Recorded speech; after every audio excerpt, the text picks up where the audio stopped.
केंद्रीय मंत्री स्मृति ईरानी ने केजरीवाल से 10 सवाल पूछे थे और उसके बाद आज तक पर स्मृति ने तमाम सवालों के जवाब दिए।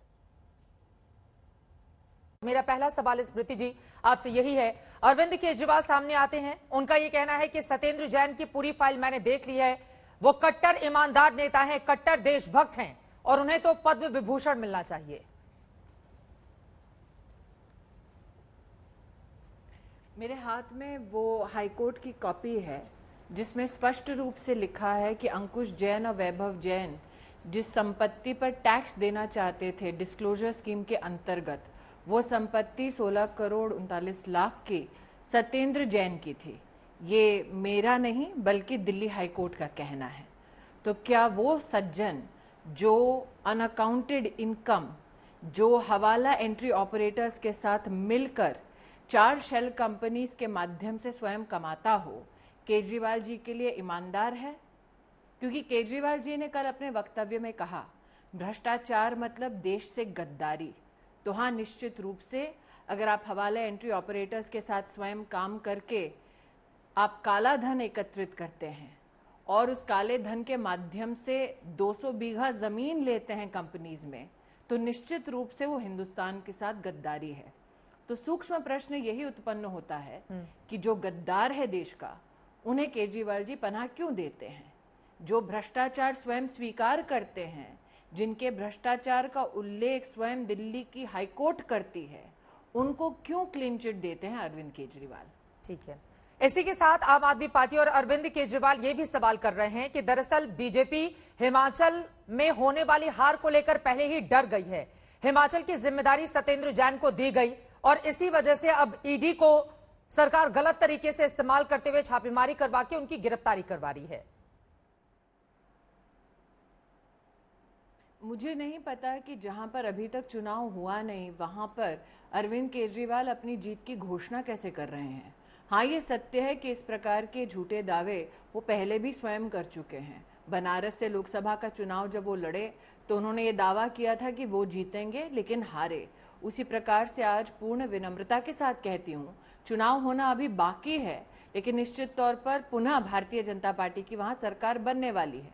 लेकिन मुद्दा सरकार बनने वाली है ये नहीं है जी। मुद्दा चुनाव होने वाला है ये नहीं है, मुद्दा बीजेपी जीतने वाली है ये नहीं है। मुद्दा ये है कि क्या दिल्ली की हाईकोर्ट कोई चुनावी पार्टी है जिसने इस प्रकार का प्रमाण देश के सामने 2019 में ही उपलब्ध कराया था। इसी के साथ अगला सवाल वो लोग ये करते हैं स्मृति ईरानी जी बीजेपी को लेकर, और आपने जो आरोप भी लगाए हैं आज उसको लेकर, उनका ये कहना है कि 1 पैसे का भी भ्रष्टाचार आम आदमी पार्टी की सरकार बर्दाश्त नहीं करती है और हमने खुद पंजाब में अपने मंत्री की गिरफ्तारी करवा ली।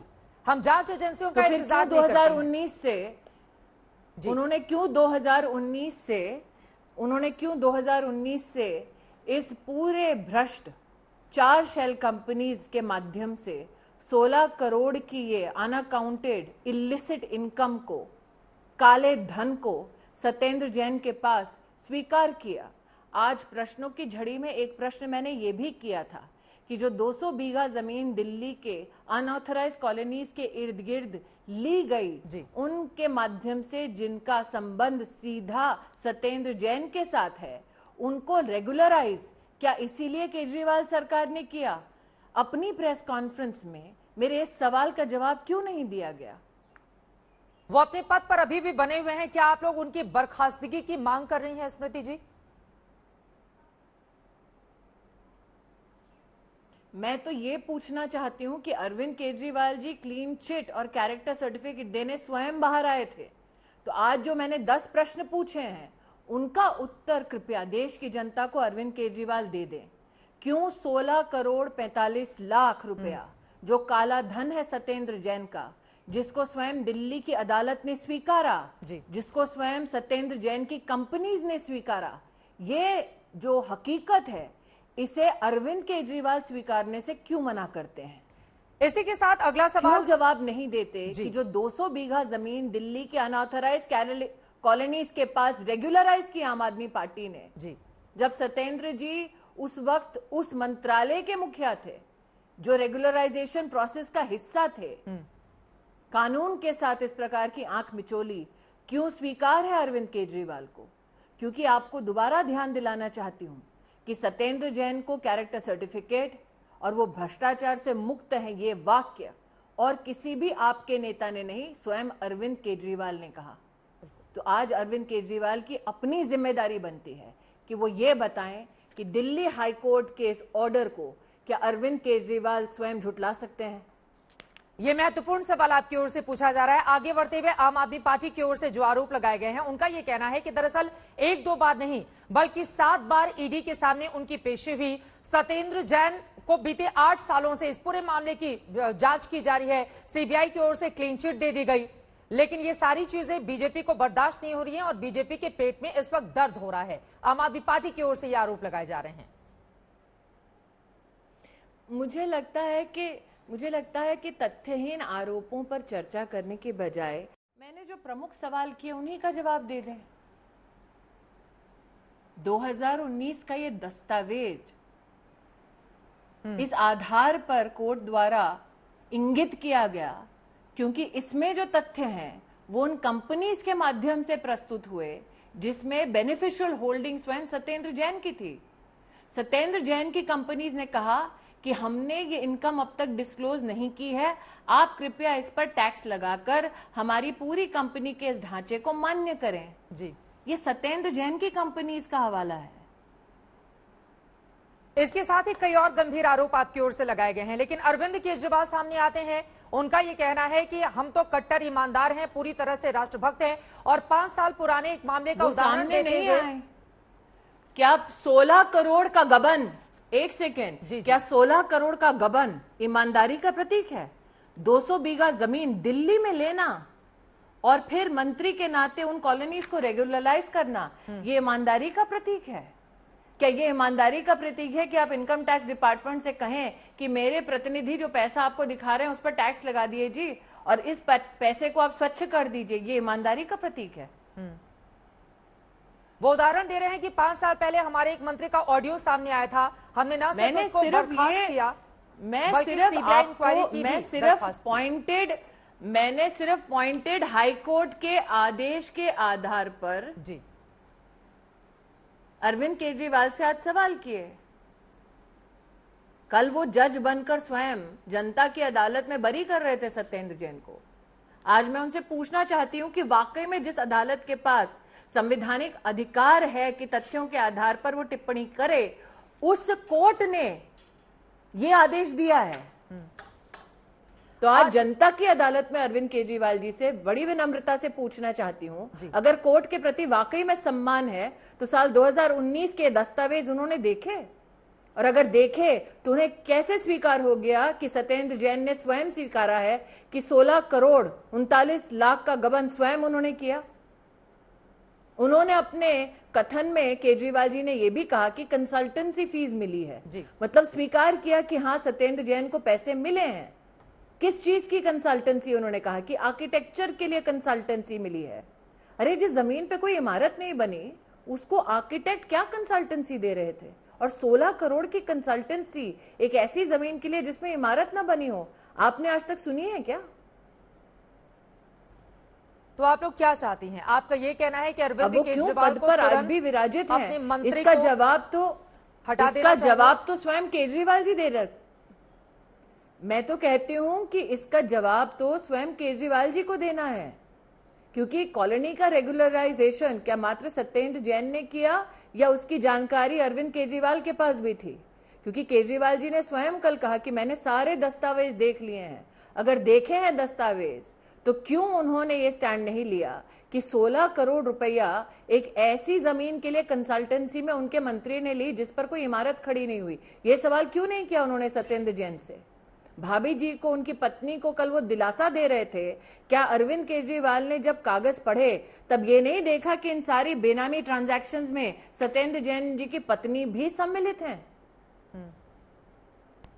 अगर वाकई में कागज देखे तो ये प्रश्न क्यों नहीं किया अरविंद केजरीवाल ने?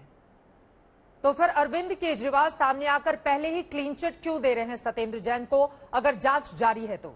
इसके पीछे की क्या वजह नजर आती है आपको? वो तो अरविंद केजरीवाल जी जाने कि ऐसी क्या मजबूरी है। मैं तो वही पूछ रही हूं आज, ऐसी क्या मजबूरी है कि साल 2019 से दस्तावेज अगर वाकई में उन्होंने पढ़े हैं, ये उपलब्ध हैं, और फिर भी वो क्लीन चिट दे रहे हैं। क्यों सत्येंद्र जैन अरविंद केजरीवाल की मजबूरी है? इस सवाल का जवाब सिर्फ केजरीवाल जी दे सकते हैं। आप लोगों के ऊपर सीबीआई और ईडी जैसी वो कह रहे हैं कि दरअसल इनको हथियार की तरह बीजेपी की ओर से इस्तेमाल किया जाता है, और ये कोई पहली बार नहीं है। 1000 से ज्यादा बार बीजेपी ने मुझे लगता है कि बहुत ही जघन्य अपराध है। एक सेकेंड जी, मुझे लगता है बहुत ही जघन्य अपराध है जब आप हर सेंट्रल एजेंसी के ऊपर इस प्रकार के आरोप मढ़ें। मैंने आज जो प्रेस कॉन्फ्रेंस में अपने प्रश्नों की झड़ी लगाई, उसका एक अंश आपके सम्मुख में प्रस्तुत कर रही हूं, जो हाईकोर्ट का ऑर्डर है। ये ना सीबीआई है, ना ईडी है, ये हाईकोर्ट है। क्या अरविंद केजरीवाल देश की जुडिशरी पर अब सवाल उठा रहे हैं? वो कह रहे हैं कि न्यायालय से सच सामने दोबारा आने की हम कहती पूरी हूं, उम्मीद कर रहे हैं। देश की जुडिशरी ने और इस तो सच न्यायालय ने 2019 को ही सामने लाकर रख दिया था। अरविंद केजरीवाल ने अब तक उस पर कोई कदम क्यों नहीं उठाया? और न्यायालय के दस्तावेज के बावजूद उन्होंने क्यों सत्येंद्र जैन को क्लीन चिट दिया? ठीक है, जिसमें स्वयं सत्येंद्र जैन की कंपनी स्वीकार करती हैं, मान्य करती हैं कि जी हाँ, ये अनडिस्क्लोज्ड इनकम है, इस पर टैक्स लगाइए। जी, ये हम नहीं कहते, सत्येंद्र जैन की कंपनियां खुद कहती हैं। ठीक है। आखिरी के 2 सवाल मैं आपसे स्मृति जी जिसका जवाब चाहूंगी। पहला तो केजरीवाल और उनकी पार्टी से ही जुड़ा हुआ मामला है। इस पूरे मामले में मैंने आपकी पूरी प्रेस कॉन्फ्रेंस भी सुनी और आप मेरे तमाम सवालों का जवाब भी दे रही हैं, लेकिन अरविंद केजरीवाल को तुरंत अपने मंत्री को बर्खास्त कर देना चाहिए। सीधे तौर पर आपकी ओर से इन लाइनों का इस्तेमाल नहीं किया गया है। आप बार बार ये पूछ रही हैं कि अपने पद पर सत्येंद्र जैन क्यों बने हुए हैं। अरविंद केजरीवाल बोल देती हूँ, अरविंद केजरीवाल जी को तो बर्खास्त करना चाहिए। मैं स्पष्ट कह रही हूं, बर्खास्त तो करना चाहिए, लेकिन मेरी रुचि ये जानकारी प्राप्त करने में भी है कि अगर केजरीवाल साहब ने कल कहा कि मैंने सारे दस्तावेज पढ़े, तो ये दस्तावेज पढ़कर उन्होंने चुप्पी क्यों साधी?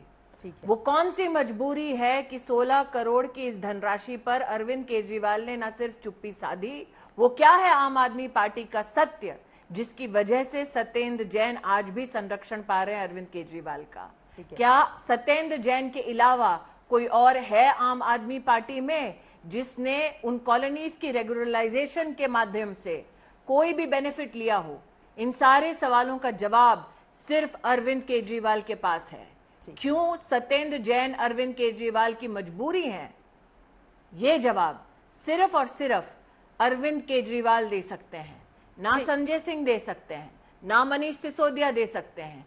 इसका जवाब सिर्फ केजरीवाल जी के पास है। ठीक है, चलते चलते एक आखिरी सवाल इससे इतर जाकर 8 जून को सोनिया गांधी को ईडी ने बुलाया है नेशनल हेराल्ड के मामले में। उस पर कांग्रेस पार्टी बीजेपी को लेकर सवाल खड़े कर रही है। वो कह रही है बीजेपी जब डरती है, जिस तरह के आरोप आम आदमी पार्टी की ओर से लगाए गए हैं, इस वाले मुद्दे पर वैसे ही कांग्रेस सवाल खड़े कर रही है। देखिए, मैं उस लोकसभा क्षेत्र की प्रतिनिधि हूं जहां पे सम्राट साइकिल नाम की एक कंपनी है जिसको हथियाया गांधी खानदान ने फाउंडेशन के माध्यम से स्वयं। फाउंडेशन के 3 मुखिया हैं, राहुल जी, सोनिया जी, प्रियंका जी।